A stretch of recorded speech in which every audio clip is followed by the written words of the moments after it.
Bueno, pues empezamos. Son ya las 6. Estamos ahora sí que ya en el directo, en la grabación. Buenas tardes a todos y bienvenidos. Muchas gracias por conectaros a esta segunda sesión del curso de miércoles cardiorrenales, que en realidad es más bien debería llamar miércoles cardiorreno-metabólicos, ¿no? Porque ya sabéis que todo esto está bien imbricado entre sí y de hecho, pues hoy va a ser un ejemplo. Mm, La sesión que hoy vamos a tener es la segunda sesión, que es de los factores de riesgo a la enfermedad establecida, lo que podríamos definir como el continuum CRM, es decir, el continuum cardio-reno-metabólico. Y para eso tenemos a Juan Carlos Romero Vigara. Juan Carlos, buenas tardes. Por ahí. Buenas tardes, Fran. ¿Qué tal? Encantado de estar aquí. Pues Juan Carlos es médico de familia, trabaja en el Centro de Salud de Milagro, en Navarra. Es un miembro muy activo de Red GEDAF en Aragón y también es miembro de Semergen, donde forma parte del grupo de trabajo de hipertensión y riesgo cardiovascular. Y él nos va a hablar, pues eso, nos va a establecer un poco la relación que hay, ese continuum que está bien definido del síndrome cardio-reno-metabólico. Y le pediremos, como siempre, que sea ameno y sea rápido en su presentación para no irnos más allá de la media hora, ¿vale, Juan Carlos? Estamos todos saturados de las mañanas tan intensas, a De pesar de los acuerdo. 30, de los 35 en consulta, que no sé quién los ha visto, pero bueno. Y la segunda parte de la sesión va a ser sobre el reto del diagnóstico, que también es fundamental, ¿no? ¿Cómo diagnosticamos o cómo podemos diagnosticar ese síndrome cardiorrenometabólico en la consulta del médico de familia? Y para eso tenemos con nosotros a Nacho González Lillo. Buenas tardes, Nacho. Buenas tardes, Fran. Buenas tardes, Juan Carlos. Nada, un placer estar por aquí. Y Nacho es médico de familia también, trabaja en el Centro de Salud Picarral en horario de tardes, así que he hecho un esfuerzo también por adaptarse a la sesión, que te agradecemos doblemente. Y es un miembro también de Red GEDAFS Aragón y muy activo en Semergen. De hecho, también forma parte de ese grupo de trabajo de hipertensión y riesgo cardiovascular. Acaba de venir de las jornadas de Semergen de Sanjenjo con una buena noticia. Creo que tienes para darnos, ¿no, Nacho? ¿Podemos avanzar aquí? Bueno, sí, en principio las próximas jornadas serán en Huesca y ya están aprobadas, y lo cual yo creo que es un buen éxito para nosotros y para la ciudad de Huesca, que nunca había recibido este tipo de jornadas. Yo creo que van a ser muy, muy buenas, porque además es un muy buen sitio, muy bien localizado, muy buenas comunicaciones y con una infraestructura de primera. Pues enhorabuena por ese logro, que seguro que además las visitamos. Serán las jornadas del grupo de trabajo de hipertensión y riesgo cardiovascular. ¿No es así, Nacho? De Eso Semergen. es emergente. Y tú eres el presidente además del comité científico, ¿puede ser? Bueno, voy a ser el coordinador, el que lo va a llevar. Vamos a decirle presidente si lo quieres llamar. Coordinador. Pues enhorabuena El y que se... gracias por haber traído ese compromiso para Aragón. Bueno, estamos ya bastantes conectados, un número cercano a 25, entonces para no perder más tiempo y empezar de la forma más dinámica posible, yo le voy a dar paso a Juan Carlos, si os parece, hable, pues eso, de estos factores de riesgo continuo. Cuando quieras, Juan Carlos. Muy bien, gracias, Fran. Prometo cumplir en el tiempo establecido la presentación.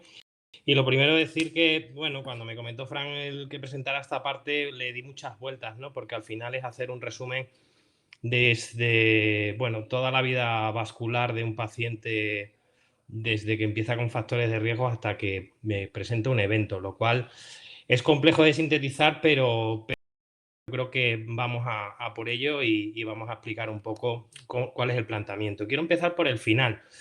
Y el final es el siguiente. Al final, la esperanza de vida en el paciente con diabetes está claramente establecido que se reduce respecto a la cohorte sin diabetes. Y estamos hablando de una estimación de unos 6 años. Pero si a esto le añadimos que el paciente con diabetes tiene una enfermedad renal precoz, por ejemplo, pues estamos hablando de que la reducción en la esperanza de vida puede estar en torno a 9-11 años.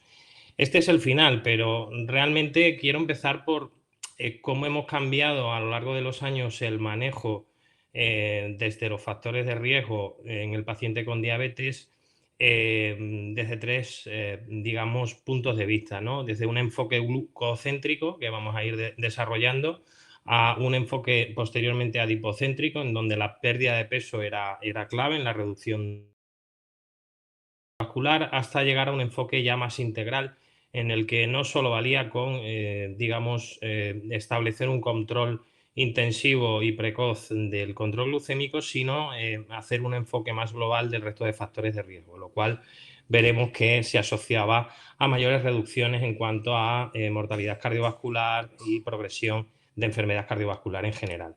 Pasando al primer punto, que es el enfoque glucocéntrico, está centrado sobre todo en lo que aprendimos a partir del estudio UKPDS. El estudio UKPDS es el que nos viene un poco a demostrar que el beneficio de una intervención metabólica temprana frente al retraso en ese inicio precoz e intensivo del control metabólico, bueno, pues conduce sobre todo lo que aprendimos a una reducción de las complicaciones microvasculares, también macrovasculares, pero en menor medida. ¿Y por qué se debe esto? Bueno, pues se debe al conocido como efecto legado, ¿no? Sabemos que un buen control desde el inicio se asocia a ese beneficio a largo plazo, es como si dejase huella en el vaso sanguíneo ese control precoz glucémico y, bueno, pues quizás respecto a cohortes en las que no se hace ese tratamiento intensivo precoz, vemos, digamos, un aumento en la mortalidad y en los eventos en esta población. Por tanto, primera lección, ser intensivo desde el inicio, ser proactivos, no ser reactivos frente a los eventos en el paciente y, por tanto, esa es una de las lecciones primeras que aprender. La segunda es que otros estudios como Advance, ACOR y BATS parece que no demostraban este efecto legado, pero probablemente se explique porque no estaban tan centrados en el control glucémico y sí en el resto de factores de riesgo, y además eran pacientes de enfermedad más avanzada, más mayores, y parece que este efecto legado pues no se cumplía tanto. ¿Por qué se explica el efecto legado? Pues básicamente pues porque se producen modificaciones a nivel epigenético en el ADN, en las histonas, y eso va conduciendo a la modificación del endotelio junto con el hecho de que la hiperglucemia produce una oxidación, una superoxidación y la formación de radicales libres y agentes de glicosilación que generan un ambiente proinflamatorio. Respecto al enfoque adipocéntrico, bueno, pues mencionar que realmente la pérdida de peso dentro del enfoque y el desarrollo del continuum cardiovascular es clave en la reducción del riesgo cardiovascular. Hablábamos que el enfoque glucocéntrico nos reducía las complicaciones microvasculares, pero es que el concepto de diabesidad, es decir, la conexión obesidad y diabesidad, yo creo que no debemos perderla de vista, y sobre todo porque en algún momento alguien, y bueno, y se habló en algún artículo de la obesidad metabólicamente saludable, y es cierto que un 10% de los pacientes obesos parece que no tienen mayor predisposición al desarrollo de diabetes y enfermedad cardiovascular, pero esto no significa que respecto a los pacientes, digamos, con normopeso, tengan menor riesgo cardiovascular. Con lo cual, ojo, porque el 90% de la obesidad desarrolla enfermedad cardiovascular y ese 10% no está exento de riesgo. Pero sí es importante centrarse en otro concepto, y es el de la obesidad abdominal, predictor mucho más importante incluso que el IMC en cuanto a desarrollo de diabetes y enfermedad cardiovascular. Por tanto, centrarnos en pérdidas de peso en nuestros pacientes de un 5 o un 10% es clave. No puedo saltarme, cuando hablamos de metabolismo y de enfermedad cardiorrenometabólica, a la enfermedad hepática que hoy día hemos rescatado, sobre todo a raíz de bueno, pues observar que efectivamente las cohortes de sobrepeso, obesidad y diabetes son, digamos, el caldo de cultivo perfecto para que, junto con el desarrollo de otros factores de riesgo, como puede ser la presión arterial, la hipertrigliceridemia, la prediabetes, condicionen la aparición de esta enfermedad hepática metabólica. Sabemos que la prevalencia de obesidad o de enfermedad hepática grasa no alcohólica en la diabetes puede generar en torno a un 18 o 33% en esta enfermedad hepática metabólica, y al revés, la enfermedad hepática metabólica condiciona una predisposición en torno a un 40-70% del desarrollo de diabetes. Por tanto, están ligadas íntimamente, y sobre todo el hecho de que el desarrollo final de esta enfermedad conduce a fibrosis y a mortalidad en los pacientes. Por tanto, no perder el punto de vista. Y la pregunta sería, ¿y si empezamos desde el principio, empezamos a ordenar este cajón desastre de factores de riesgo? Pues yo os traigo de este paper, que tiene relativamente poco tiempo. Es un paper que realmente refleja en esta foto cuál es la evolución realmente de cualquier paciente en el que el peso, el sobrepeso y la obesidad van condicionando la aparición de inflamación crónica, y sobre todo los factores de riesgo que luego condicionan la aparición de aterogénesis y la aparición de aterosclerosis subclínica, ¿no? Es decir, la hiperuricemia, la presión arterial, la prediabetes, etcétera, son las que a posteriori condicionan el desarrollo de enfermedad cardiovascular.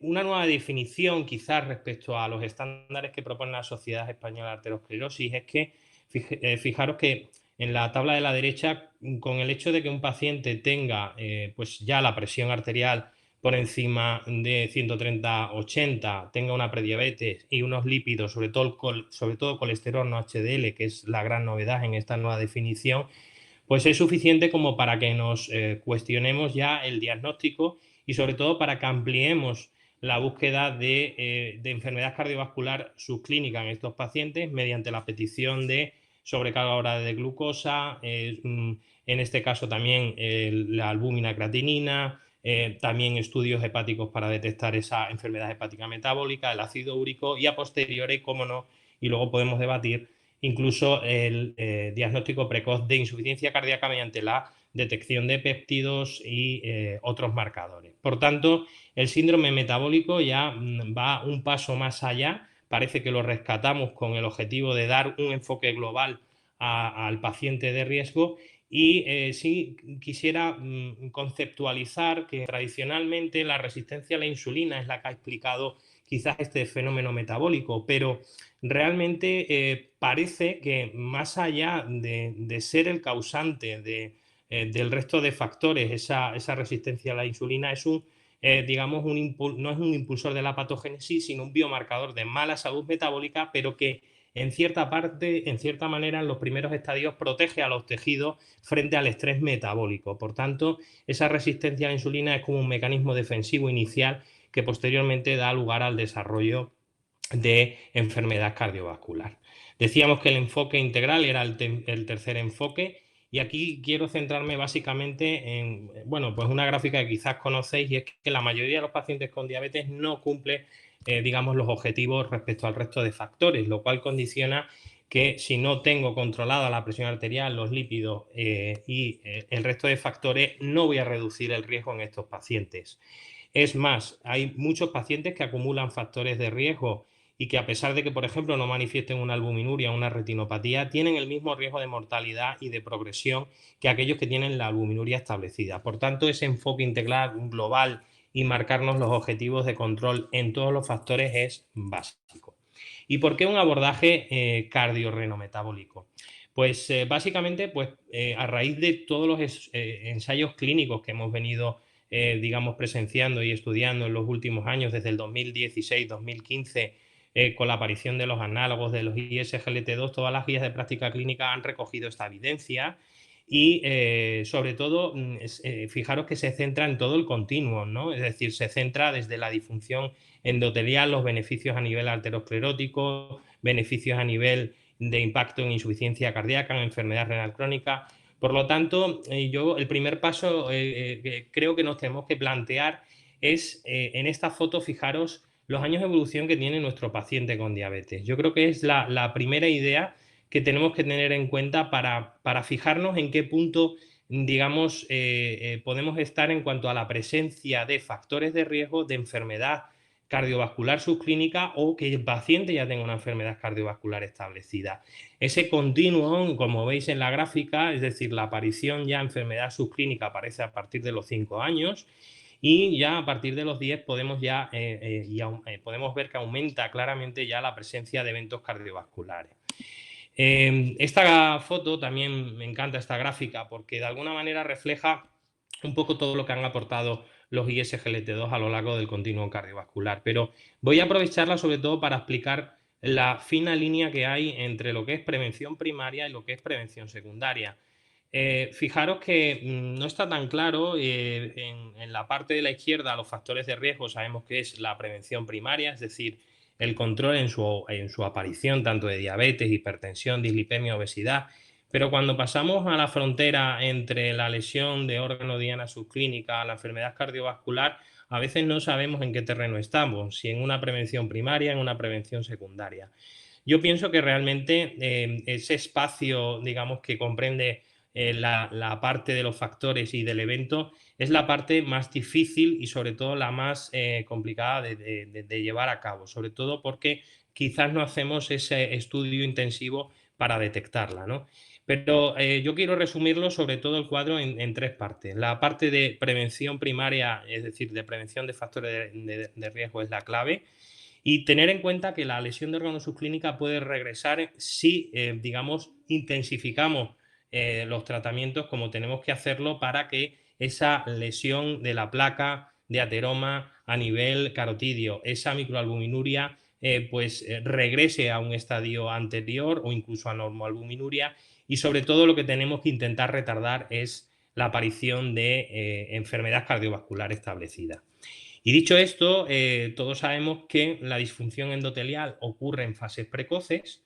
Eso va a condicionar, por un lado, a nivel cardíaco, un remodelado y una hipertrofia cardíaca, que es la que al fin y al cabo luego desencadena la aparición de infarto de miocardio e insuficiencia cardíaca. Pero quiero centrarme, porque luego hablaré de la insuficiencia cardíaca y la enfermedad renal, en la parte del remodelado vascular de aterosclerosis. Quizá digamos, una parte que a veces tocamos un poco de puntillas a la hora de la detección de placa de ateroma en los vasos. Y para ello quiero traeros algo que realmente no utilizamos en primaria, pero que yo creo que con el tiempo cada vez se va a instaurar más su manejo en práctica clínica, y es el score calcio. El score calcio, como sabéis muchos de vosotros, no nos permite un cribado en pacientes asintomáticos, pero sí en pacientes de riesgo cardiovascular el hecho de establecer cuál es el riesgo de que tenga una placa de ateroma y por tanto aumente su riesgo. Sabemos que en función del score calcio y la probabilidad, digamos, o el riesgo cardiovascular previo, podemos estratificar y podemos intensificar en base a esa reestratificación del riesgo un tratamiento más intensivo con estatinas, incluso con antiagregantes. A partir, por ejemplo, de un score calcio de 100, ya parece que hay cierta recomendación a que utilicemos antiagregante, suponiendo que ya hay, digamos, un aumento, digamos, de calcificación y de posible placa de ateroma que justifique su uso y su intensificación. Pero no quiero pasar de puntillas el concepto de miocardiopatía diabética. Fijaros que en ausencia incluso de factores de riesgo, como puede ser hipertensión u otros factores de riesgo, la diabetes tiene su fisiopatología dentro de, digamos, el corazón, y está generada fundamentalmente por que la hiperglucemia, al fin y al cabo, conduce a largo plazo a una glucotoxicidad. El corazón llega un momento que, en vez de utilizar la glucosa como fuente de alimento para el miocardio, empieza a beta-oxidar los ácidos grasos y eso genera una lipotoxicidad. Lipotoxicidad que conduce al final a una apoptosis, a una fibrosis y a una hipertrofia que condiciona y explica esta miocardiopatía. Y sabemos el papel que realmente tienen los ISGLT2 en esa protección en cuanto a la mejora energética a nivel miocárdica, en cuanto a la disminución del sistema nervioso simpático, del aumento de células progenitoras, y por tanto es fundamental establecer al ISGLT2 en el tratamiento a corto y a largo plazo en esta miocardiopatía. Y otro concepto que además en el grupo de trabajo de la Regeneración de Aragón hemos tocado recientemente es el de la enfermedad renal diabética. ¿Existe la enfermedad renal diabética? Pues es un concepto que hemos manejado hasta hace poco. Ahora parece que hablamos más de enfermedad renal crónica en el paciente con diabetes, porque conceptualmente, para hacer un diagnóstico de enfermedad renal crónica, al menos en base a la revisión que he hecho, el diagnóstico lo podemos hacer desde un punto de vista clínico si tenemos a un paciente con diabetes en el que consigamos demostrar que tiene un filtrado de 30, fijaros, o una albuminuria mayor de 30 o la conjunción de las dos. Y desde el punto de vista histológico solo podemos hablar de nefropatía diabética si confirmamos por biopsia renal los hallazgos histológicos característicos de esta nefropatía. Desde el punto de vista fisiopatológico, realmente podemos establecer que en el caso del glomérulo existe una vía metabólica que es la que explica por qué se daña el glomérulo. Y es que al final lo que se produce es una podocitopatía, es decir, existe una pérdida de podocitos por desprendimiento, por hipertrofia, que engrosa la membrana basal y que condiciona al final la pérdida de la albúmina, y esa es una vía que explica por qué se daña el glomérulo o por qué la diabetes daña el glomérulo. Y la otra es una vía hemodinámica en la que, como sabéis, frente al aumento en la filtración de sodio-cloro a nivel del túbulo contorneado proximal, pues al final lo que condiciona es una hiperfiltración y el glomérulo, para defenderse de esa situación, al final lo que hace es vasoconstreñirse, es decir, lo que hace es conducir a una vasoconstricción de la arteria aferente, se aumenta el sistema nervioso simpático y eso condiciona toda la cascada, digamos, de nefropatía a nivel hemodinámico. Entender la nefropatía diabética o entender la enfermedad renal crónica en un paciente con diabetes, es importante diferenciar que en un paciente con diabetes tipo 1 nos vamos a encontrar una secuencia lógica entre la hiperfiltración, la aparición de microalbúmina y macroalbuminuria y posterior descenso del filtrado, pero en el paciente con diabetes tipo 2 podemos encontrarnos que el diagnóstico puede ser simultáneo, es decir, tenemos pacientes que aparece primero la aparición de disminución del filtrado y posteriormente la albuminuria, y esto hace que, por tanto, tengamos que hacer un diagnóstico más precoz en cuanto a diagnóstico de diabetes en un tipo 2 frente a un tipo 1 y que nos encontremos digamos, una historia natural diferente. Sea como fuere, realmente es importante también explicar los beneficios que tienen los ISGLT2 a nivel de protección del glomérulo, y es que, como hemos mencionado, realmente este inhibidor es bloquear el receptor de SGLT2, que es el que cuando está llegando esa glucosa en exceso al túbulo contorneado proximal, el glomérulo la absorbe, y con esta natriuresis y esta digamos glucosuria, lo que hace es llegar a una mayor demanda a la mácula densa, y esa mácula densa envía, digamos, una señal para que la arteriola aferente se digamos vasoconstriña y reduzca la presión en el glomérulo, lo cual explica por qué cae el filtrado, y eso es lo que debe pasar, esto es lo que protege a largo plazo al glomérulo del daño renal. Por tanto, y por último, voy a centrar realmente lo que es este síndrome que, al margen de que el paciente tenga no diabetes, corazón y riñón están íntimamente ligados, y esta relación se explica porque bien el corazón por un estrés agudo condiciona la aparición de enfermedad renal aguda, o desde el punto de vista crónico ocurre lo mismo. Y gracias a Ronco, que nos clasificó este síndrome cardiorrenal en 5 tipos, podemos ver un poco la enfermedad desde un punto de vista tanto de combinación de procesos agudos y crónicos que condicionan la aparición de enfermedad cardiorrenal, como un quinto tipo que luego veremos. Sea como fuere, esto en la práctica clínica es muy difícil de, digamos, diagnosticar, pero sí nos permite entender, por ejemplo, que en los procesos agudos, en el tipo 1 y en el tipo 3, lo que ocurre básicamente es que, digamos, hay una disminución en la perfusión renal, bien sea porque el corazón no bombea lo suficiente hacia el riñón, y puede ocurrir también al contrario, ¿no? Es decir, que debido a que no llega el suficiente flujo al riñón, pues eso genera una hiperactivación del sistema renina angiotensina, produce una activación del sistema nervioso simpático, uricemia, y eso condiciona al final la aparición de daño agudo. Y en los procesos crónicos ocurre igual, solamente que parece que hay un componente más congestivo y una aparición más de estrés oxidativo que condiciona la enfermedad a ambos lados. Y el tipo 5 es un cajón desastre, es decir, son condicionantes como puede ser amiloidosis, sepsis, vasculitis o la propia diabetes la que condiciona el daño en un sitio u otro. Parece que lo que sí toma más, digamos, peso hoy día es que realmente el síndrome cardiorrenal está menos condicionado por la disminución del flujo a nivel renal y más por la congestión. Este concepto condiciona, y luego lo veremos, que a determinados pacientes, aunque nosotros no intensifiquemos un tratamiento de forma adecuada, aparezca esta congestión que es difícil a veces de resolver.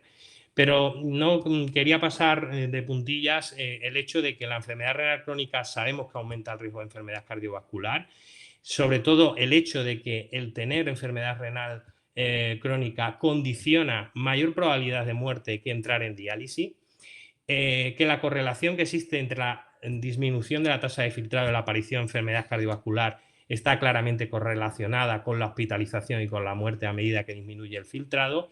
Y hoy día es importante entender que la creatinina a veces no es un buen marcador en situaciones agudas para interpretar cuál es la situación basal de ese paciente a nivel renal. Por tanto, en ocasiones tenemos que entender que tiene ciertas limitaciones, sobre todo también afectado a veces por las características clínicas del paciente, el peso, el género, la raza, la masa muscular, y esto condiciona a veces la validez en la fórmula. Por tanto, hoy día se aboga que en estas situaciones y en otras, como por ejemplo pacientes con pesos extremos, obesidad, malnutrición o pérdida de masa muscular, utilicemos este marcador, la cistatina C, que parece que se correlaciona mejor en esos perfiles de pacientes y sobre todo cuando tenemos filtrado en esos estadios un poco más elevados. En un estadio 3A estima mejor que, por ejemplo, la creatinina.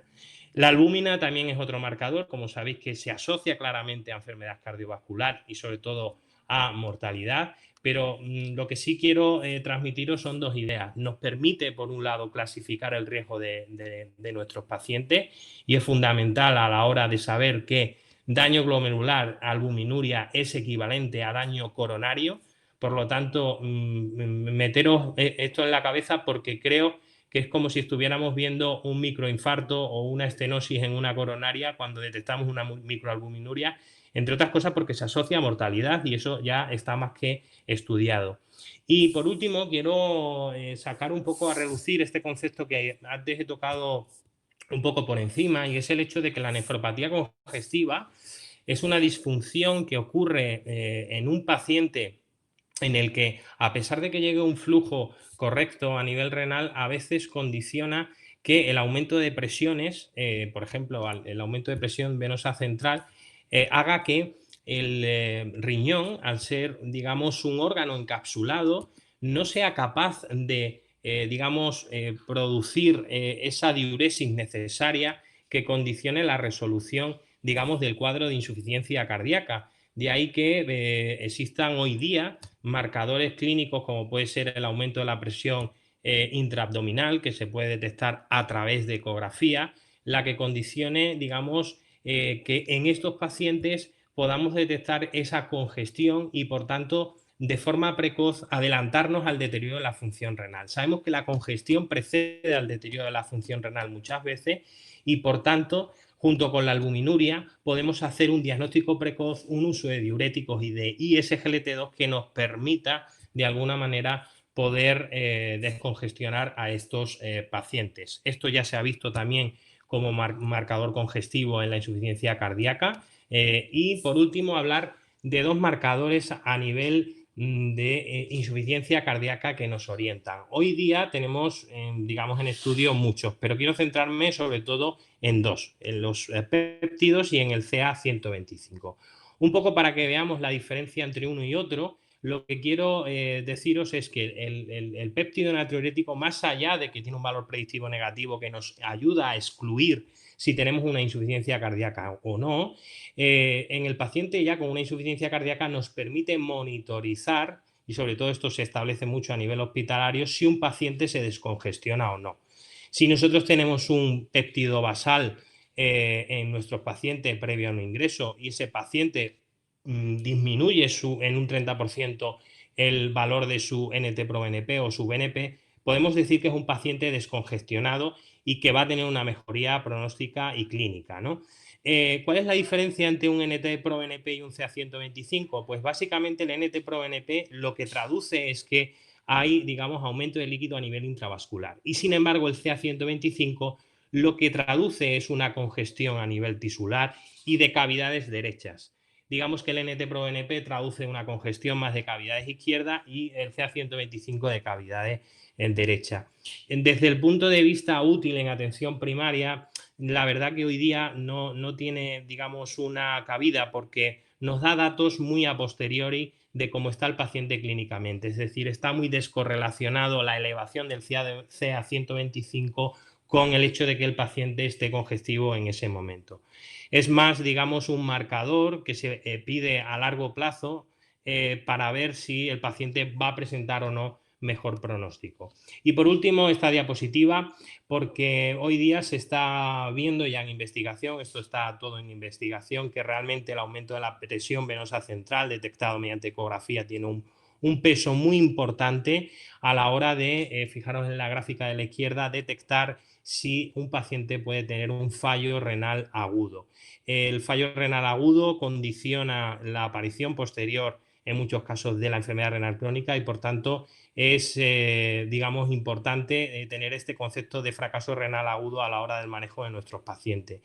Y otros marcadores que están apareciendo, biomarcadores futuros, que, bueno, los titularía como las troponinas del riñón, son los que veis ahí en la tabla, el NGAL, el KIM1, todo esto aparecerá dentro de un tiempo y de alguna manera son glicoproteínas que el propio túbulo del riñón genera y que predicen un fracaso renal agudo con más precocidad incluso que la creatinina y la cistatina.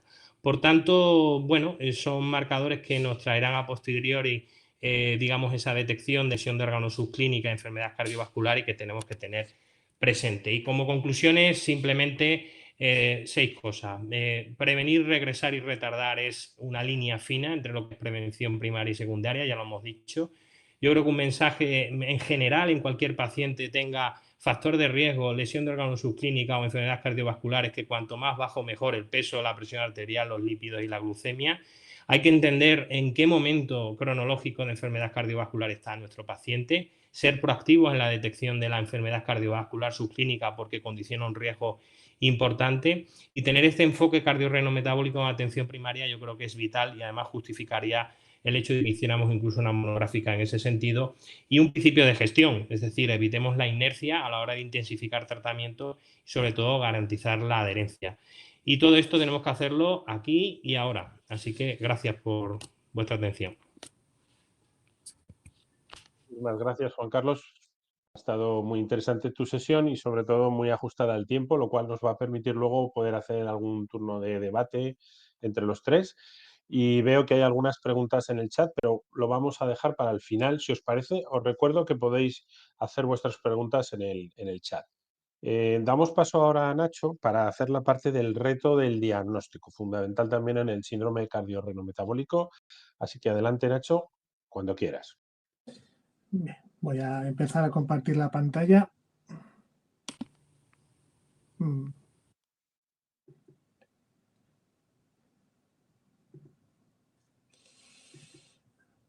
a ver.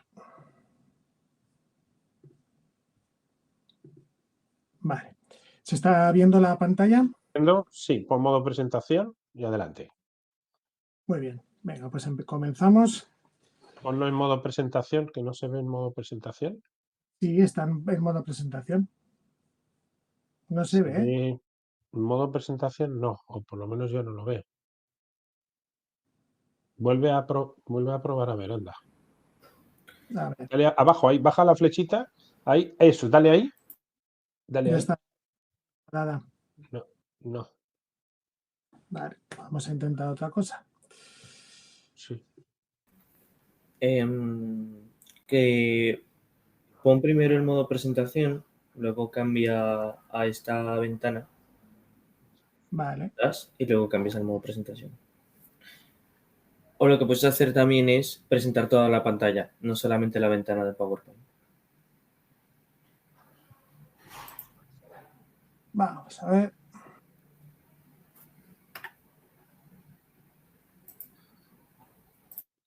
¿Ahora? Sí, perfecto. Adelante. Perfecto. Ahora Nacho. sí. Perfecto, pues muchas gracias. Vale. Bueno, por situarnos un poquito y por poner un poco en contexto, yo empezaría diciendo que las 3 enfermedades de las que hoy vamos a hablar, como ya ha dicho bien Juan Carlos, tanto la diabetes mellitus tipo 2 como la insuficiencia cardíaca y la enfermedad renal crónica se han descrito como pandemias silenciosas en el siglo XXI.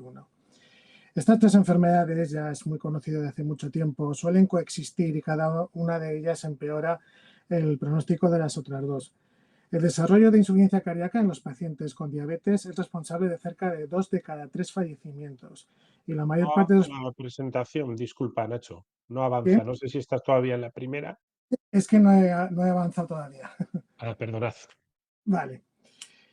Existe, por tanto, una estrechísima relación entre estas 3 enfermedades, entre diabetes, insuficiencia cardíaca y enfermedad renal crónica. Y desde hace mucho tiempo se sabe que lo que va bien para uno va bien para el resto de las 3 enfermedades. Por eso es imprescindible que en la atención primaria, que es con el escaso tiempo que tengamos, seamos capaces de distinguir aquellos pacientes que están en riesgo de padecer alguna de las 2 enfermedades, sobre todo en los pacientes diabéticos. ¿Por qué? Porque se sabe que a partir, como bien ha dicho Juan Carlos, que a partir de los 10-12 años van a empezar a tener problemas y serios. El estudio diabetes que se hizo hace unos 10 años decía que aproximadamente en España tenemos unos 5 millones de personas con diabetes. En las edades más tempranas de la vida afecta más a varones, mientras que en las etapas finales de la vida afecta más a mujeres. Y de este gráfico que tenéis aquí, lo que más me interesa es que casi el 40% de los pacientes están sin diagnosticar. Esto significaría que aproximadamente se diagnostican más de 350.000 nuevos casos al año o 44 casos por hora en España. Evidentemente, en el momento en el que se diagnostica la diabetes, aproximadamente un 74% padecen también hipertensión, un 60% padecen también dislipemia, casi la mitad padecen sobrepeso o obesidad y el 14% son fumadores activos.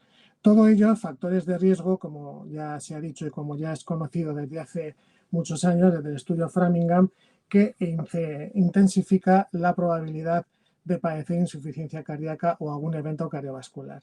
Al cabo de 10 años, el riesgo de padecer insuficiencia cardíaca se duplica en varones y se quintuplica en mujeres. Y aproximadamente el 40% de la enfermedad renal crónica que tenemos ahora mismo en España se debería a la diabetes. El estudio de PAIS del año pasado que puso en marcha la Asociación Española de Nefrología ya advertía que no es que la diabetes provoque o que la diabetes sea la epidemia del siglo XXI, ni siquiera la propia enfermedad renal crónica, es que el propio complejo cardiorrenometabólico es la verdadera epidemia porque causa aproximadamente el 65% de los fallecimientos antes de los 5 años. Por lo tanto, yo creo que este es un punto que nos tenemos que llevar a casa, que los pacientes diabéticos van a tener sí o sí, van a tener complicaciones a nivel de corazón, a nivel de riñón y que tenemos que ser capaces de diagnosticarlos en nuestra consulta.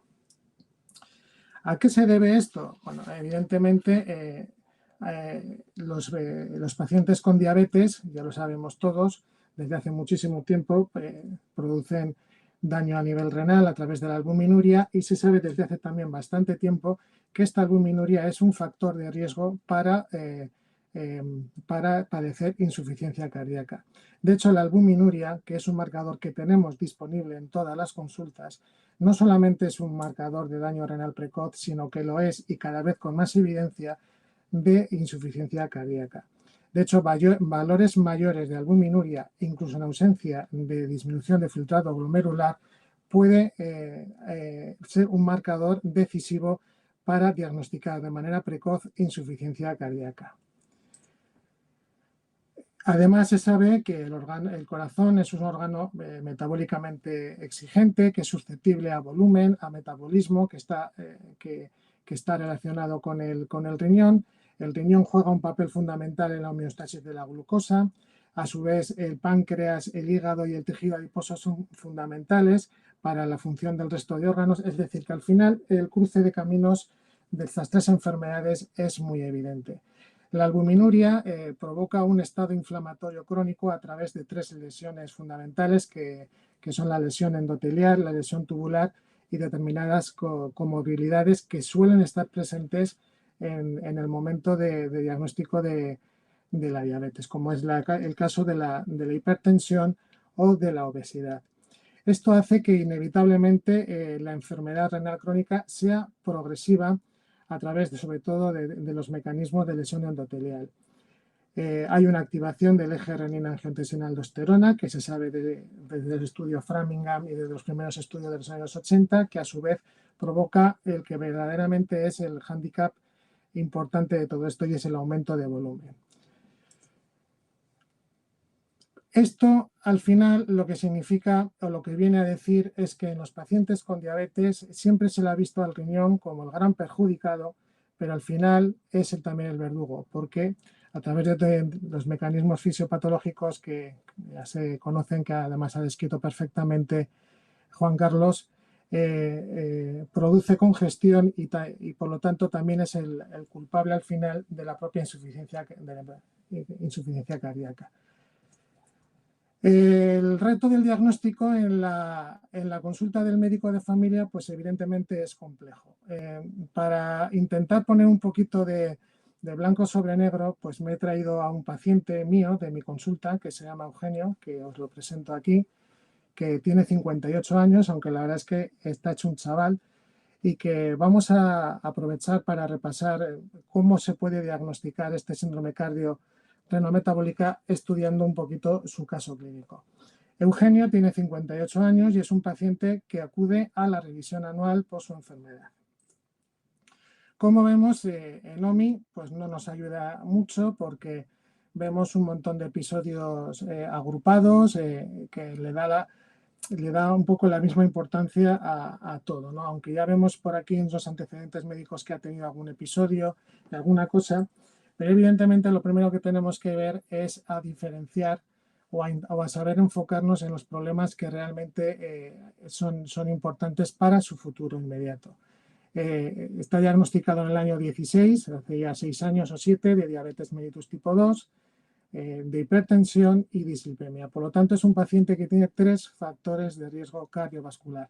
Y por lo tanto, aquí lo he representado como un trío de ases, tiene prácticamente la partida ganada para ganar la partida, que en este caso, desgraciadamente, pues sería un evento cardiovascular mayor, ¿no? Como vemos, se cuida bastante bien, ha pasado por enfermería, no tiene daño microvascular en la retinografía y la verdad es que lo hace todo muy bien. Ha pasado por el enfermero, tiene un índice de masa corporal de 20, pesa 67 kilos, hace deporte todos los fines de semana, se coge su bicicleta y se va a recorrer las carreteras de Aragón. Y desde que le diagnosticaron diabetes mellitus 2, pues la verdad es que el hombre ha hecho todo lo que puede por bajar de peso, por cuidarse y hacer todo lo que puede. Pero desgraciadamente no es suficiente. Vemos cómo la tensión arterial en la última revisión ya salía 15,9, una frecuencia cardíaca de 86 y sí que me gustaría destacar cómo lleva ya 2 años que el electro está descrito como anormal. Este es el último electro que se le realizó, donde vemos que aparte de unas historias ventriculares, pues tiene una hipertrofia ventricular izquierda, ¿vale? Y además, si ahí vemos el análisis de orina, pues vemos como tiene un colesterol LDL de 57, que la verdad es que no está nada mal. Tiene una hemoglobina glicada de 6,8, que tampoco es que esté nada mal para ser un paciente con diabetes, pero fijaros en las cifras que tiene de filtrado glomerular, 43, y en las cifras de albuminuria, creatinuria con 36 y pico. ¿Vale? En ese momento ya podíamos decir que nuestro paciente Eugenio pues es un paciente de muy alto riesgo, por mucho que se cuide y porque aunque las cifras de glicada nos engañen y parezca que está relativamente bien controlado. Este es el tratamiento que tiene, metformina con vildagliptina, luego hablaremos un poquito de él, rosuvastatina con ezetimiba, amlodipino y unas medias que se le recetaron en su momento. Entonces, Eugenio, nos tenemos que parar un momento con él y ver si realmente tiene un síndrome cardiorrenal metabólica. Tiene una tensión de 15,9, una glicada de 6,8, el filtrado glomerular en 43, un cociente albuminuria quieturia de 36, estas sístoles y hipertrofia ventricular izquierda. ¿Qué nos dicen las guías? Bueno, yo creo que todos conocemos a estas alturas los criterios diagnósticos de diabetes, yo creo que no nos vamos a repetir. Está diagnosticado además de diabetes mellitus, con lo cual los cumple. ¿Cómo diagnosticaríamos la enfermedad renal crónica? Pues básicamente a través de dos marcadores que tenemos disponibles en nuestra consulta y al cual desgraciadamente no solemos hacerle excesivo caso, que son el filtrado glomerular y la albuminuria. El resto de marcadores de daño renal serían a través de biopsia o a través de otras alteraciones que no estarían disponibles para nosotros. Y hay una clasificación que me parece importante en grados de la enfermedad renal crónica, que yo creo que ya todo el mundo conoce, y en este caso Eugenio estaría en una clasificación G3B, moderada, con un filtrado glomerular de moderada a gravemente disminuido y con una albuminuria A2 entre 30 y 300 ligeramente elevada. Y esto nos pone a Eugenio en una situación de riesgo extremo. Si cruzamos las dos tablas, la columna de la G3B con la fila A2, vemos como inmediatamente se nos ilumina el color rojo y aquí es donde tendríamos a nuestro paciente que, como vemos, lo está haciendo todo muy bien, pero la diabetes pues es lo que tiene. Avanza inescrutablemente. ¿Cómo diagnosticaríamos la insuficiencia cardíaca? Bueno, lo primero que hay que decir es que no hay unos criterios, una analítica que nos haga ver si un paciente pues, tiene insuficiencia cardíaca o no. Se define como una presencia de signos y síntomas que tiene que ir acompañada o bien de una concentración elevada de péptidos natriuréticos o bien de la evidencia congestiva, de la evidencia objetiva, de congestión pulmonar. Hay una clasificación que a mí me gusta mucho de la American Heart Association del riesgo que tienen los pacientes de entrar en insuficiencia cardíaca. Cuando ya ha entrado, que sería lo que serían los dos últimos grados, el grado C y el D, sería de aplicación la escala de la NIJA. Pero fijaros cómo el grado A establece pacientes de alto riesgo de desarrollar insuficiencia cardíaca porque ya tiene otras comorbilidades, y el grado B, que es el que tendría Eugenio, que sería pacientes sin síntomas de insuficiencia cardíaca, pero con evidencia o bien de enfermedad cardíaca estructural, que ya hemos visto que lo tiene, de una función cardíaca normal, que no la tiene, o de elevación de péptidos natriuréticos que no se ha realizado. ¿Qué síntomas y signos son? Bueno, yo creo que esto los conocemos todos. Básicamente, saber que se diferencian en típicos, menos típicos, más específicos y menos específicos. Yo creo que todo el mundo conocemos esta clasificación, pero lo que me gusta de esta diapositiva es que no debemos de dejar de preguntar nunca a los pacientes diabéticos por la aparición de estos síntomas porque van a hacer sospechar que están entrando en insuficiencia cardíaca, algo que sabemos que va a ocurrir. En la presencia de estos síntomas y de estos signos tenemos dos opciones. La primera es pedir los péptidos natriuréticos, que en Aragón disponemos de dos, el NT-proBNP, que tiene que ser mayor de 125, valores menores a ese excluirían el diagnóstico de insuficiencia cardíaca, o bien el BNP mayor o igual de 35. Bueno, hemos visto que nuestro paciente, pues tiene una hipertrofia ventricular y que además tiene albuminuria. Los dos son factores de riesgo para desarrollar insuficiencia cardíaca. Por lo tanto, Eugenio, que es un paciente que hace todo lo posible por cuidarse, es un paciente que tiene hipertensión arterial, que tiene dislipemia, que tiene diabetes, que tiene nefropatía, y la insuficiencia cardíaca es cuestión de tiempo que la desarrolle. Por lo tanto, hemos pasado de un trío a un full y está muy cerca de ganar la partida. De acuerdo, en esta diapositiva, que es exactamente la misma que ha puesto Juan Carlos, a mí me gusta mucho porque describe perfectamente cuál es el continuum de las tres enfermedades, de la diabetes, de la enfermedad coronaria y de las cariopatías y de las enfermedades y de la enfermedad renal crónica. Como muy bien ha dicho Juan Carlos, se podría dividir perfectamente por la mitad y diferenciar entre los dos tipos de prevención que podíamos hacer. Pero a mí lo que me gusta es que nuestro paciente está aquí. Tiene una microalbuminuria marcada, es el momento de actuar porque una vez que se establezca la enfermedad coronaria o la cariopatía diabética, insuficiencia cardíaca, el paciente está ya prácticamente condenado. Por último, me va a sobrar un poquito de tiempo, me gustaría, aunque yo creo que va a haber próximas sesiones donde se va a hablar del tratamiento, cómo podemos enfocar todo este mare magnum de datos y tal que hemos visto, cómo podemos aplicarlos en nuestro día a día, ¿no? Cómo podemos ayudar al paciente que tenemos delante, en este caso pues a Eugenio, ¿no?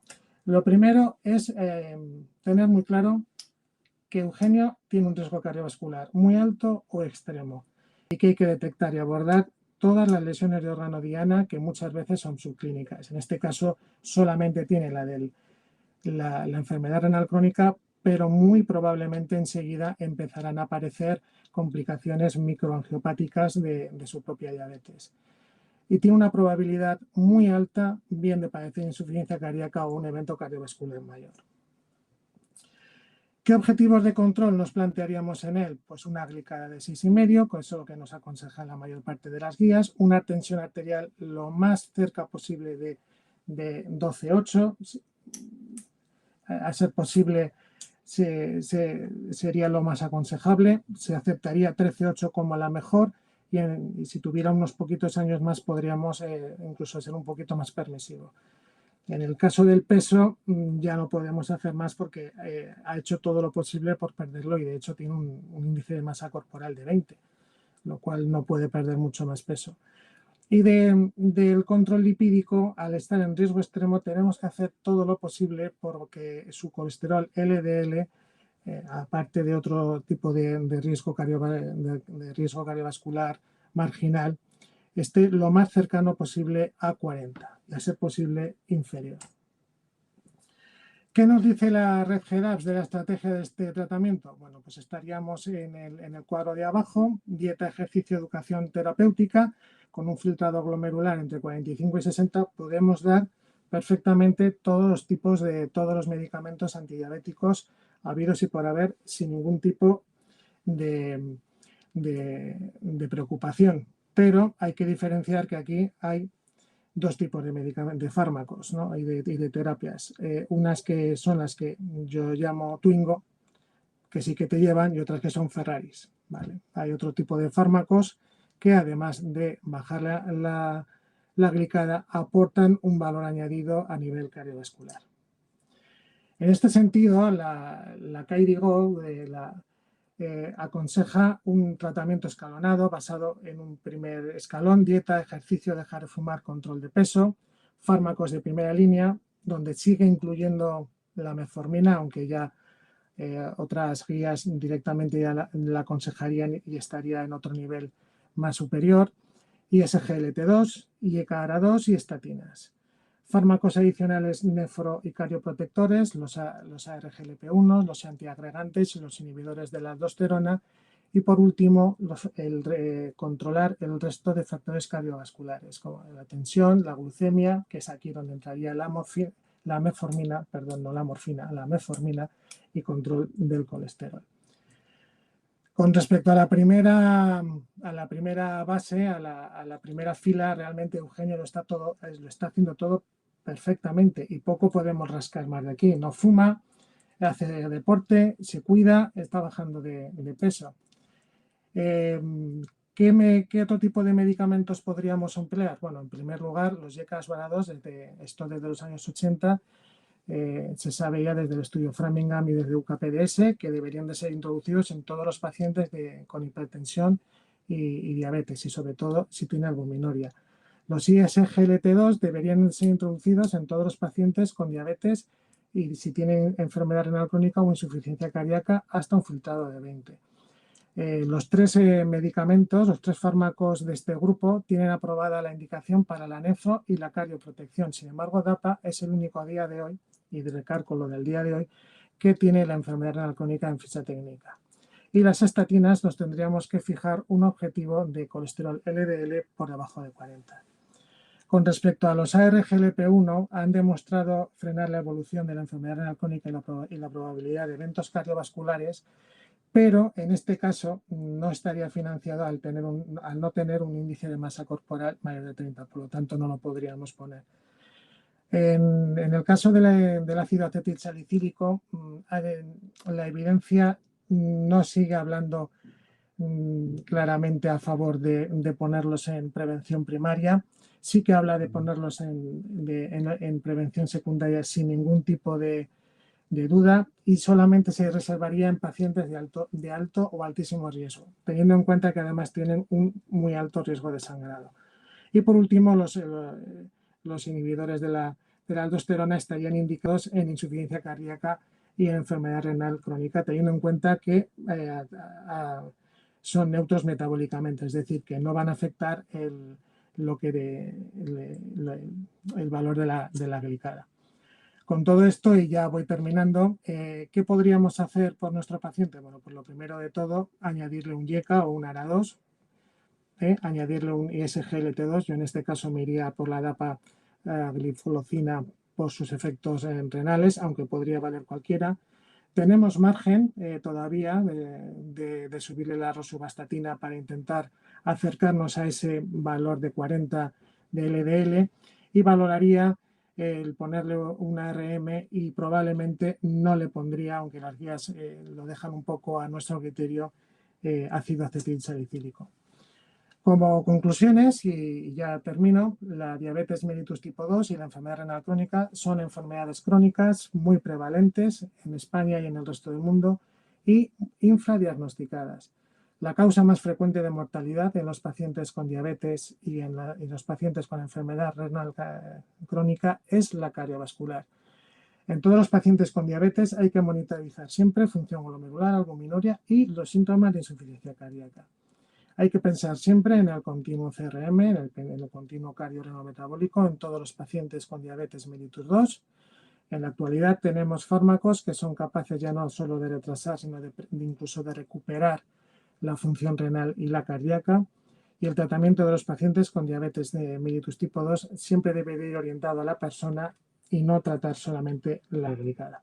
Y yo creo que esta era la última diapositiva y ya concluyo. Bueno, muchísimas gracias también, Nacho. Una presentación preciosa también. La verdad que ha sido muy bonito ver cómo se movía Eugenio, cómo hacía ejercicio. Y ahora vamos a invitar a Juan Carlos para que se una a un turno de preguntas, porque hay varias preguntas en el chat que vamos a empezar a comentar. La primera que nos han hecho hace un rato es para Juan Carlos sobre la posible utilidad de la cistatina, puesto que tampoco está exenta de variabilidad. ¿Cuándo la solicitarías? A ver, la cistatina hay que tener clara dos cosas. Vamos a pedir muy pocas al año.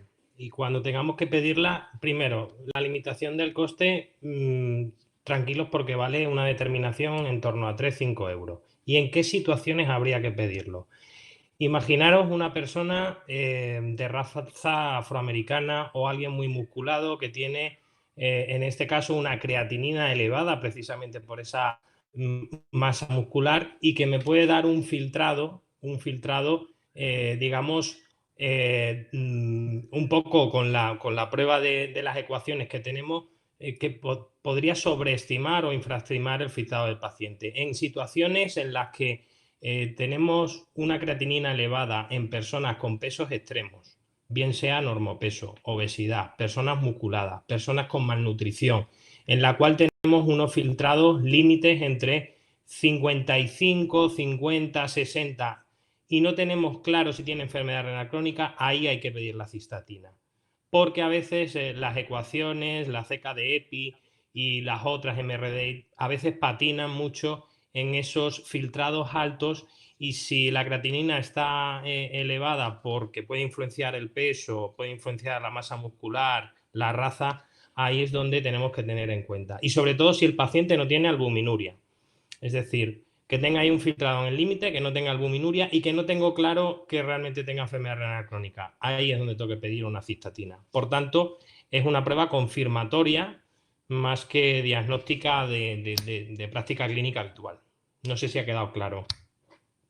Sí, y sobre el score calcio, que hay otra pregunta también, si lo podemos pedir nosotros o no. A ver, el score calcio al final no deja de ser un TAC coronario que tiene un coste también. Yo siempre empiezo por el coste porque la accesibilidad a las pruebas muchas veces creemos que está limitada por el coste. Un score coronario puede costar en torno a unos... Es una prueba barata, ¿eh? O sea, quiero decir, dentro de lo que es un TAC, con unos 150 a 200 euros. Es cierto que no está generalizado ni se puede pedir desde atención primaria, pero sí podemos priorizar una interconsulta con cardiología para precisamente pedir esta prueba. ¿En qué pacientes? Pues primero voy a decir en los que no. Pacientes asintomáticos que no tienen ninguna sospecha de enfermedad coronaria, no tenemos que pedir el score calcio, no está indicado.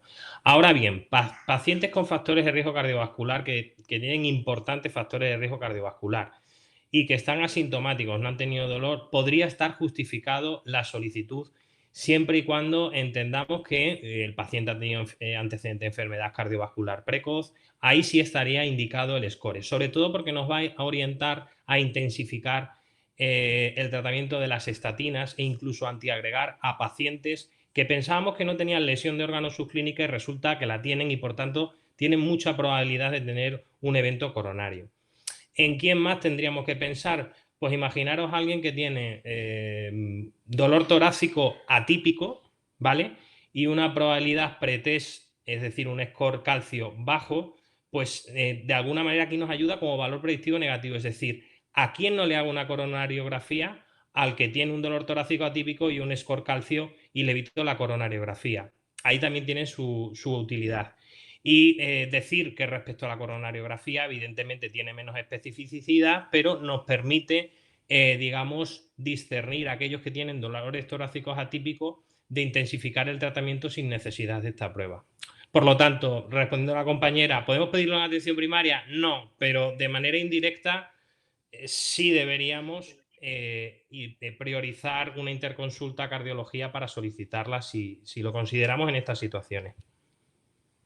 Hay una pregunta que le vamos a dirigir a Nacho también, que la hace Liliana, sobre la obesidad. Está ganando terreno el tema del ayuno intermitente para perder peso, ¿no? Y eso también se relaciona mucho con los ISGLT2, ¿verdad? La pregunta es sobre su eficacia y en qué medida podría afectar al riñón el ayuno intermitente. Nacho. Bien, estos temas es verdad que ahora están bastante en boga y bastante en moda determinados tipos de dietas. Hablaba Liliana o preguntaba sobre intermitente. Hay otro tipo de dietas, las dietas low carb, bajas en carbohidratos, las dietas keto. Hay que tener un poquito de cuidado con ellas. Respecto al ayuno intermitente, lo que se ha demostrado es que solamente sirven si al final eso va acompañado de una disminución calórica total diaria. Es decir, si haces un ayuno intermitente de 16 horas, que es lo habitual, para luego cenar en condiciones, pues realmente no sirve absolutamente para nada. A largo plazo, lo que se ha visto es que, bueno, a corto plazo puede bajar un poquito el peso y puede ayudar a estimular un poquito, a animarte, estimular para que hacer un poquito más de ejercicio o mejorar un poquito si tienes algún tipo de artrosis o alguna otra enfermedad, pero a largo plazo el riesgo cardiovascular es absolutamente el mismo con ayuno intermitente o con una dieta hipocalórica. Por lo tanto, no aporta nada desde el punto de vista de la salud global. Otro tipo de dietas, las low carb, por ejemplo, se ha visto exactamente lo mismo. Otra cosa es la ingesta, que todos sabemos que en España, en el resto del mundo, que ingerimos enormes cantidades de azúcar, ¿no? Entonces, resumiendo y contestando un poco a Liliana, el ayuno intermitente solamente sirve si si al final lo que consigues es ingerir menos calorías al cabo del día, no por dejar o saltarte una comida, vas a tener beneficios cardiovasculares a largo plazo. Hay una pregunta también sobre la resistencia a la insulina en las personas con sobrepeso u obesidad. Juan Carlos, ¿cómo lo ves? ¿Recomiendas determinar esta resistencia a la insulina en estas personas? Pues súper útil, súper sencillo, porque fijaros que al final es medir insulina y medir glucosa, o sea, es súper barato, no hay que hacer nada, o sea, solo hay que medir la insulina, con lo cual también prueba barata. Por supuesto que en obesidad y sobrepeso nos orienta, sobre todo si por encima de 3 este marcador está elevado, y nos orienta sobre todo a que si hacemos una intervención en cuanto a peso, en cuanto a estilo de vida, podemos ver cómo ese índice va bajando debido a que disminuye esa resistencia a la insulina debido al sobrepeso. Por tanto, nos permite monitorizar en esos pacientes si se está haciendo o no el cambio en estilo de vida. Pero también nos ayuda mucho en los pacientes, por ejemplo, que desarrollan una diabetes y que además se asocia a un síndrome metabólico, a orientar las terapias. Sobre todo ahí creo que se beneficiarían mucho los fármacos que están orientados a mejorar esa resistencia a la insulina, véase metformina, análogos, pioglitazona. Por tanto, te orienta a priorizar en quién debemos implementar tratamientos que favorezcan la pérdida de peso y la resistencia a la insulina. Yo creo que esas dos indicaciones en primaria son muy claras. Probablemente haya más, ¿no? Pero yo son las que manejo en práctica clínica cuando tengo que solicitar uno más. Muy bien, gracias. Lo que ha quedado claro de esta sesión es el valor que tiene la albuminuria como marcador de riesgo, ¿no? De hecho, el caso que ha presentado Nacho, el caso de Eugenio, pues si miramos los datos, vemos que un LDL de 57, un índice de masa corporal de 20, una hemoglobina glicosilada de 6,8. ¿Cómo puede ser este paciente que tenga un riesgo cardiovascular tan elevado? ¿Somos conscientes de estos pacientes en la consulta o tenemos una clara infravaloración del riesgo cardiovascular en estas personas, sobre todo con diabetes, ¿no, Nacho? Es chocante. Pues precisamente he elegido este caso por esto. Es decir, este es el típico, bueno, o no tan típico, porque lo habitual es que los pacientes con diabetes vayan a la consulta con sobrepeso, pero este es el típico paciente que ves, te fijas en la glicada, lo ves delgado, ves que va a correr y sigues para adelante. Y lo haríamos todo. Y sin embargo, hay que detenerse y fijarse en esas cifras de albuminuria que son muy alarmantes. Precisamente he elegido este caso por no ser tampoco el típico. Lo normal es encontrarnos con pacientes, sobre todo después de la pandemia, con pacientes diabéticos con diabetes muy descompensados, con glicadas altísimas, pero glicadas de 6,8, que no están mal, con un índice de masa porque se va todo el fin de semana a hacer bicicleta. O sea, y sin embargo, fíjate el riesgo tan alto que tiene. ¿Por qué? Porque es un paciente con diabetes mellitus tipo 2 de cerca de 8 años de evolución. Entonces ya se está acercando a esos 10 años, que es el límite en el cual tanto el riñón como el corazón empiezan a decir, cuidado que empieza a peligrar. ¿Están infradiagnosticados? No hace decirlo, lo dicen las propias estadísticas. Casi el 40% de los pacientes diabéticos están sin diagnosticar, y si hablamos de enfermedad renal crónica, ni te cuento. Las cifras pueden llegar a un 60-70% de enfermedad renal crónica, a los cuales no les hacemos caso. Vemos las cifras en la analítica y los dejamos pasar. Afortunadamente ahora tenemos herramientas que permiten detener esa evolución del filtrado glomerular y estabilizarlo, cosa que hasta hace poco tiempo no disponíamos de ellas, con lo cual muchísimo cuidado con este tipo de pacientes, porque este caso, por ejemplo, Eugenio tiene 58 años, es un paciente muy joven y como bien ha dicho Juan Carlos en su presentación, la diabetes mellitus 2 le está cortando muchísimo su vida. Y quizás simplemente un par de comentarios sobre algunos aspectos del tratamiento. Aclarar que en el caso de dapagliflozina se podría seguir dando incluso excepcionalmente en esta molécula si bajara de 20, porque los estudios se han hecho en estos pacientes que no se les retiraba hasta la diálisis, ¿no? Entonces, en el tema renal, la verdad que dapagliflozina tiene alguna ventaja, ¿no? Por un lado, tú lo has dicho claramente, a día de hoy es el único que tiene la indicación, la triple indicación, una de ellas es la renal, y que luego incluso si hubiera una caída del filtrado en esos pacientes que ya lo estaban tomando, si baja de 20, se podría mantener, ¿no?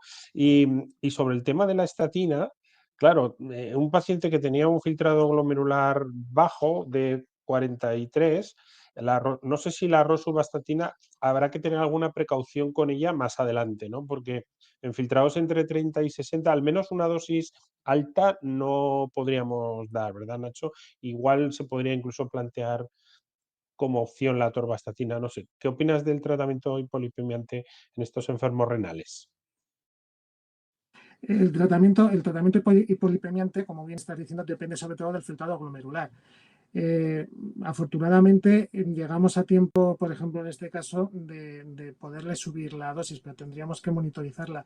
No me ha dado tiempo a decirlo en la sesión. Este tipo de pacientes hay que vigilarlos muy estrechamente, cada 6 meses como máximo, y vigilar muy de cerca el filtrado glomerular, porque va a determinar sobre todo qué fármacos se les va a poder dar y cuáles no. Y luego, pues lo que tú bien dices, es decir, en este caso, por ejemplo, podríamos subir rosuvastatina un poquito para intentar acercarnos a ese objetivo, pero enseguida habría que empezar a disminuirlo.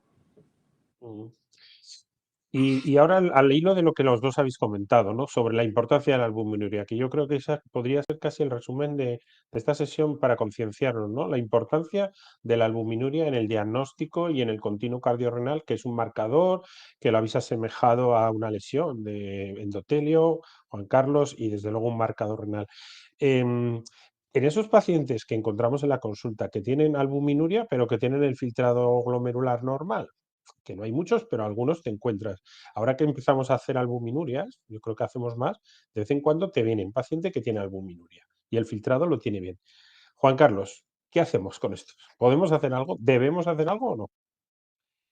Pues primero decir que el tener albúmina en orina, aunque sea 10, no es normal. Quiere decir que ya, aunque esté la recomendación o la normoalbuminuria establecida como tal, no deberíamos de considerarlo como tal. O sea, no debería haber albúmina. Eso ya significa que estamos en unos estadios preclínicos que probablemente pues todavía no condicionan un riesgo, pero sabemos que a partir del estadio de microalbuminuria que llamábamos antes, estadio A2, empieza a aumentar claramente. Entonces, yo creo que hay que poner la vista no solo en que hemos pedido ese marcador y que ya es un símil con una lesión coronaria. Es decir, tenemos que ir a buscar en otros territorios si hay lesión de órgano subclínica. Tengo que irme a las carótidas, tengo que irme a nivel coronario, tengo que irme a nivel de péptidos en el corazón. Es decir, tiene que haber, hay una correlación, de hecho, clara entre la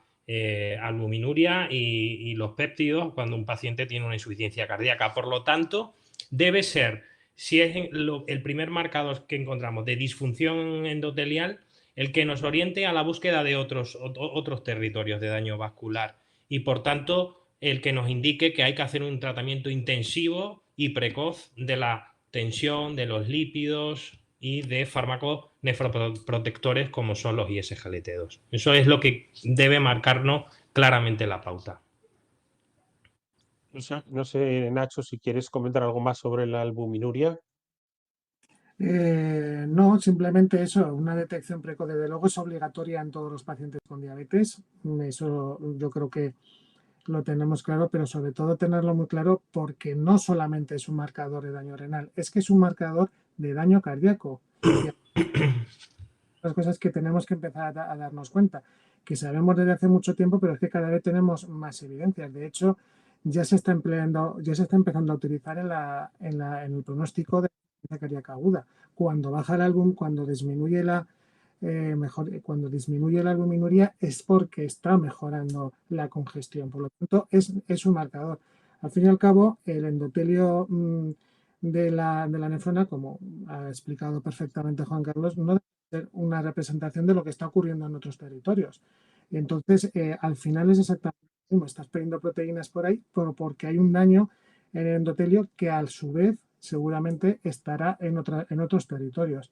Por tanto, cuidado con la albuminuria porque no solamente es un marcador de daño renal, que lo es y ya lo sabemos desde hace mucho tiempo, sino cardíaco y también de otros muchos territorios. Y al filo de esta conversación, Rafael Gómez Navarro, que fue uno de los ponentes de la anterior sesión, nos hace una aportación muy valiosa y además me consta que habla con conocimiento de causa. Y él dice que en Aragón más de la mitad de las personas con diabetes y enfermedad renal crónica no están diagnosticadas ni en atención primaria ni en atención especializada. Y son datos que son recientes y basados en un estudio que se está llevando a cabo muy amplio. ¿Qué sugerís que se podría hacer para cambiar esta situación? Juan Carlos. Pues lo primero de todo, hacer una búsqueda proactiva de esos pacientes en el cupo mediante los sistemas de búsqueda electrónica, identificando a aquellos pacientes que no los tenemos codificados como enfermedad.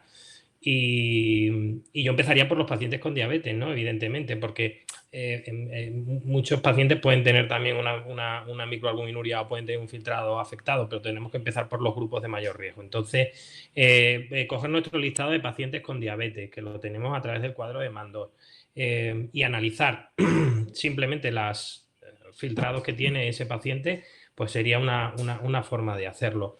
Es evidente que el acceso a los datos es lo que complejiza todo esto, porque si nosotros accediéramos rápidamente, y esto lo estamos viendo por los estudios que estamos haciendo ahora en Aragón, pues cada uno tendría su listado, daría un clic y le saldrían los que están en riesgo de.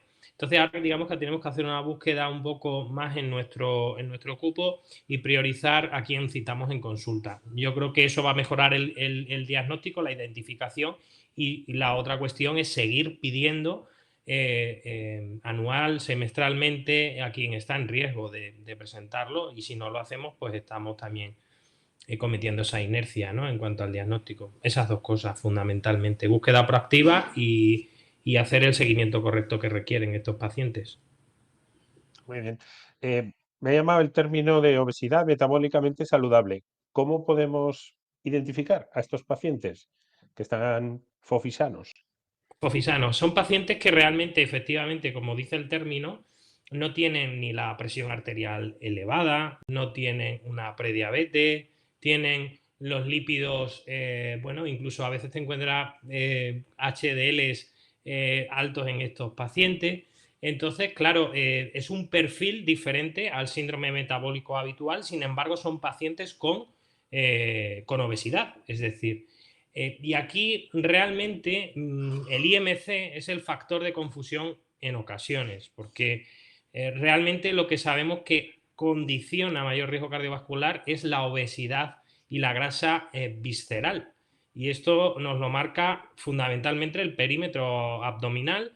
Y si tuviéramos una prueba tan sencilla y accesible como una bioimpedancia que nos marcara la grasa visceral de la corporal, pues también podríamos saber quién es metabólicamente sano a pesar de su peso. Ese 10% de población está ahí, pero ojo, no vamos a decir que está bien estar obeso y no tener el resto de factores de riesgo. Yo creo que no podemos lanzar ese mensaje. El mensaje es que hay un perfil de paciente que cumplen esos criterios, pero que la actitud debe ser proactiva para reducir peso igualmente, ¿eh?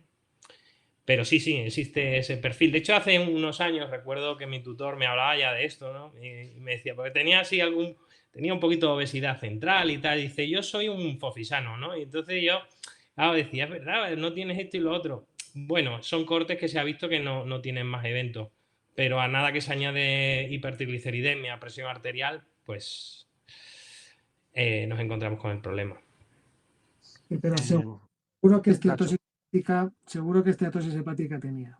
O hígado graso no alcohólico, que es lo que, como se llama, o enfermedad del hígado graso no alcohólico, seguro que algo tendría. Seguro que grasa visceral tendría, y al final esa obesidad fofisana acaba manifestándose.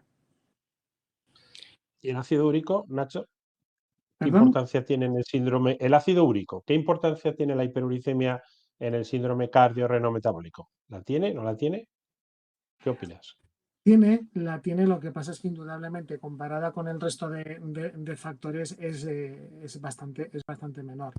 Desde luego es un factor de riesgo cardiovascular, eso está claro, hay que controlarlo, pero no determina de una manera tan tajante como en este caso, por ejemplo, la albuminuria, ¿no? O otro tipo de factores como la tensión arterial o el colesterol. Desde luego hay que tenerlo en cuenta, hay que controlarlo, pero digamos que no es tan lesivo como todos estos.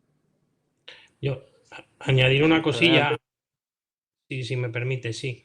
Un poco también entender que la hiperuricemia es un marcador predictor, más que un marcador para tratamiento, porque sabemos que la reducción del ácido úrico desde el punto de vista farmacológico no se acompaña de disminución de eventos, pero sí debe ser el que nos marque la pauta de que es un paciente de mayor riesgo. Aquel que tiene síndrome metabólico e hiperuricemia tiene más riesgo que aquel que no tiene hiperuricemia. Y otra cosa muy importante, en pacientes con ISGLT2 nos permite monitorizar si está funcionando el fármaco, porque al final tiene también cierto efecto uricosúrico. Por lo tanto, ahí es importante esos dos aspectos a tener en cuenta. Sí, yo también ahora estaba pensando, contestando la pregunta de Rafa, porque él nos pregunta que qué podíamos hacer para cambiar ese infradiagnóstico, ¿no?, de la enfermedad renal crónica en diabetes. Pues una de las cosas que podemos hacer a lo mejor es dar resultados de esto que él está comentando, ¿no? Y explicar claramente a nuestros compañeros cómo está la realidad de la enfermedad renal crónica en Aragón, cuál es el diagnóstico, cómo se hace, qué se mide, qué no se mide, y hacer un poco de concienciación. Así que, Rafa, cuando puedas nos tendrás que aportar esos datos que son muy interesantes y seguro que conducen a un cambio de praxis, ¿no? Y bueno, no nos vamos a extender mucho, pero no me quería ir estos últimos minutos sin hablar algo de los marcadores de la insuficiencia cardíaca. Y la pregunta es directísima. ¿Solamente de verdad el ProBNP es un marcador con valor predictivo negativo en la insuficiencia cardíaca? ¿No creéis que el ProBNP tiene también un valor predictivo positivo? Nacho ha dicho que no se puede diagnosticar la insuficiencia cardíaca con pruebas analíticas, que no las hay, pero tenemos el ProBNP y siempre lo hemos utilizado para excluir, ¿no?, esos valores. Es decir, la pregunta es, ¿no creéis que, y de hecho hay una nueva definición universal que dice que para el diagnóstico de IC, mañana la vamos a hablar en la reunión que hay de cardiología en el World Trade Center por la tarde, y vamos a intentar defender que en primaria se puede hacer un diagnóstico bastante exacto con los péptidos natriuréticos, con la clínica, a lo mejor con el electro, como este paciente que tenía una hipertrofia ventricular, a lo mejor con una radiografía de tórax, y el que tenga una ecocardioscopia ya ni te digo. Y en un segundo tiempo, por supuesto, habrá que hacer un ecocardiograma y habrá que ver el fenotipo, ¿no?, que tiene reducida, preservada, etcétera. ¿Qué opináis? A ver, Nacho, ¿valor predictivo solo negativo del ProBNP? No, valor predictivo negativo únicamente en el momento del diagnóstico. En el momento del seguimiento, para mí es fundamental el tener al menos uno basal. En el momento en el que se diagnostica, en el momento en el que aparecen síntomas, tienes que tener uno. ¿Por qué? Porque hay muchísima variabilidad personal. El NT-proBNP y el BNP se modifican por multitud de enfermedades, EPOC, arritmias, fibrilación auricular, medicamentos, etcétera. Es decir, digamos que, para entendernos, cada paciente tiene su propio péptido natriurético de base, ¿vale? A partir de ahí es cuando empieza a subir. Desde luego, lo que tiene muchísimo valor es en el momento del seguimiento. Es decir, cuando un paciente no presenta, pero tú sistemáticamente le pides el BNP y ha pasado de 600 a 2000, ese paciente no está compensado, está falsamente. Y en este momento es cuando tendrías que actuar. Por otro lado, ya sabemos que en las reagudizaciones los péptidos natriuréticos se elevan muchísimo y precisamente lo que hay que hacer es bajarlos. Se ha visto que disminuciones del 25-30% de los péptidos natriuréticos mejoran la evolución de insuficiencia cardíaca y la mortalidad. Y precisamente los ISGLT2, una de las cosas que tienen es que precisamente disminuyen estos valores de ProBNP. Entonces, no solamente es el valor predictivo negativo, que lo tiene, pero que eso puede servir de momento en el que tienes una duda. Es decir, un paciente te viene con uno de estos síntomas que hemos hablado, que suele ser la disnea, bueno, pues te sirve para discernir si es de origen cardíaco o no. Pero luego cuando ya tiene la insuficiencia cardíaca ya asentada, te sirve, por supuesto, para el seguimiento. Carlos, que también es un experto en este tema. Yo claramente abogo porque sí pidamos y diagnostiquemos a nuestros pacientes en primaria Claro que con sí. péptidos, sin ecocardio. ¿Por qué? Pues porque al final nos van a orientar hacia poner fármacos con beneficio clínico precoz. Yo no puedo estar esperando un ecocardio para poner un medicamento, un fármaco que tiene beneficio. ¿El perjuicio cuál va a ser si me equivoco? Probablemente ninguno, pero la probabilidad pretest clínica es fundamental, que el paciente tenga síntomas y eso se corrobora con unos péptidos. O sea, le voy a beneficiar clínicamente al paciente de forma precoz. Por lo tanto, no tengo ninguna duda de que aunque la prueba gold estándar y de confirmación sea el ecocardio, desde luego es un paciente con una probabilidad muy alta de que tenga una insuficiencia cardíaca. Por tanto, apoyo y secundo el uso de péptido y diagnóstico sin ecocardio en atención primaria. Muy bien. Totalmente de acuerdo con vosotros. Yo creo que tenemos que introducir esta herramienta y de hecho hay un movimiento de la Sociedad Europea que se llama Peptides for Life, péptidos para la vida, para introducirlos, ¿no?, precozmente, por lo que esto de trascendente tiene, ¿no? Lo que sí que seguramente tenemos que conocer es aprender a familiarizarnos con los valores de referencia de los péptidos, porque nos hemos quedado igual en ese 125 y tiene muchos matices, ¿no? Por ejemplo, los péptidos son más elevados en las mujeres que en los varones, como sucede también con la fracción de eyección. Y a lo mejor un péptido de 100 en un varón joven, pues ya es indicativo de insuficiencia cardíaca y en una mujer no. Los péptidos están influenciados, como bien sabéis, por la edad también. No es lo mismo una edad de más de 75 años, por ejemplo, en las que los péptidos natriúricos, pues a lo mejor tienen que tener unos valores realmente pues muy altos, por encima a lo mejor de 500, ¿no?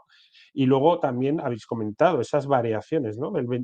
Habéis dicho el 30%, de acuerdo, el 25% también, ya nos permite tener un poco la idea de esa descompensación. Y también has dicho la cifra, Nacho, que me ha parecido relevante, de 2.000. Yo creo que una cifra de 2.000 igual es para mandar a ese paciente de una manera preferente al cardiólogo, porque 2.000 ya te indica un poco, es decir, que a lo mejor tenemos que empezar y quizá habría que pedir que en los valores de referencia del laboratorio hubiera un poquito esa aclaración, ¿no? En función del sexo, en función de la edad. También ya sabéis que no es lo mismo que tenga una fibrilación auricular, que tenga una enfermedad renal crónica. Es decir, que los péptidos dan mucho juego, pero dan juego cuando los entendemos. Y yo creo que nosotros hoy nos tenemos que llevar de aquí el mensaje ese doble en la búsqueda del diagnóstico y del tratamiento cardiorrenometabólico de la albuminuria, por un lado, como bien habéis dejado claro vosotros, pero también de los péptidos natriuréticos del ProNP, en los que el médico de familia tiene que empezar ya a pedirlos, pero además sin reparo, que valen 11 euros, que es que vale un tercio de un hemograma, que no estamos haciendo ningún desfalco a la seguridad social, ¿no? Y además ahorran ecografías, etcétera. Bueno, pues vamos muy bien de hora y yo creo que lo vamos a dejar aquí, porque más vale breve que si es bueno, como el día de hoy, que ha sido excelente las dos ponencias y además han sido muy amenas y unas presentaciones preciosas. Y os emplazamos a la siguiente sesión que tendrá lugar el próximo miércoles 12 de abril, será la tercera sesión, en la que, por un lado, la doctora María Antonia Sánchez nos hablará de la diabetes con sus complicaciones micro y macrovasculares, porque al final hablar de diabetes es hablar de las complicaciones, ¿no? Y luego la doctora Laia Omedes nos hablará del estilo de vida y de la alimentación en el síndrome cardiorrenometabólico y de esto que ya hoy ha comentado antes los dos ponentes, de esa pandemia de diabesidad. Así que os emplazamos a esta próxima reunión. Os recordamos que para la acreditación es necesaria la asistencia al 80%, que este curso no tiene examen final, no tiene trabajo fin de curso, pero sí que es necesario ese 80% de asistencia, ¿vale? Y me tengo que despedir agradeciendo sinceramente la colaboración de Laboratorios AstraZeneca para hacer posible esta segunda edición de este curso y que nos permite pues a todos estar un rato reflexionando sobre un tema trascendental como es el síndrome cardiorrenal. Muchas gracias a todos y nos vemos el próximo miércoles 12 de abril. Gracias.